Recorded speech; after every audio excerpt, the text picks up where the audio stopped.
When we think of legal instruments today, we imagine contracts, written law, and electronic records. But centuries ago, an important tool in law and commerce was a simple piece of wood, the tally stick. In this video, we're going to explore the profound legal significance of tally sticks and how they shaped the evolution of the legal system.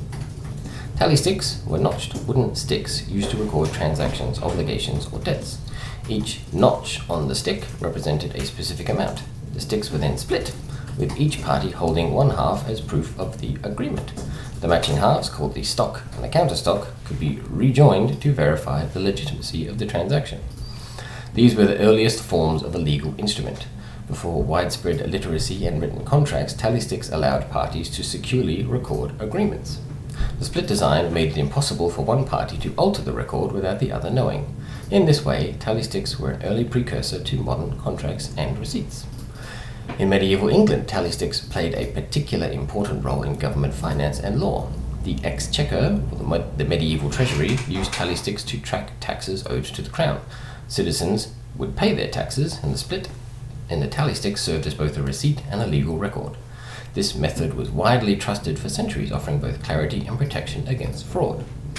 Tally sticks demonstrate the historical evolution of evidence in law proceeding and influence key areas of such law, such as property and banking. Today, we have a complex system of evidence governing how documents and testimonies are presented and authenticated in court. But in the past, tally sticks served as a clear, indisputable proof of a transaction. The idea of using physical objects as legal evidence, such as deeds or bonds, evolved directly from practices like tally keeping. Tally sticks were used to transfer rights, much like modern promissory notes or bonds. For example, they could represent the right to receive certain goods or future payments, forming the basis of early financial transactions.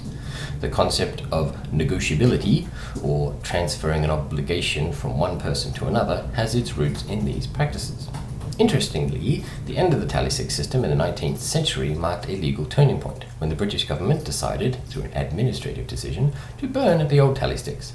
The fire accidentally spread, burning down the House of Parliament in 1834, and I'm sure many a claim of liability was lodged that day.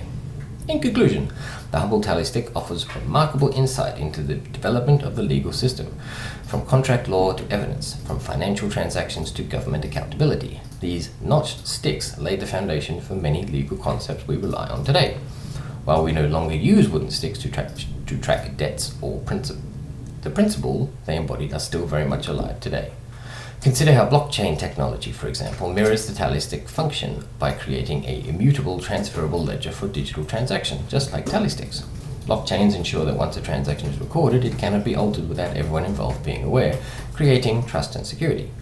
Moreover, the core concept of legal instruments as binding, reliable records lives on in the modern contracts, and even digital records.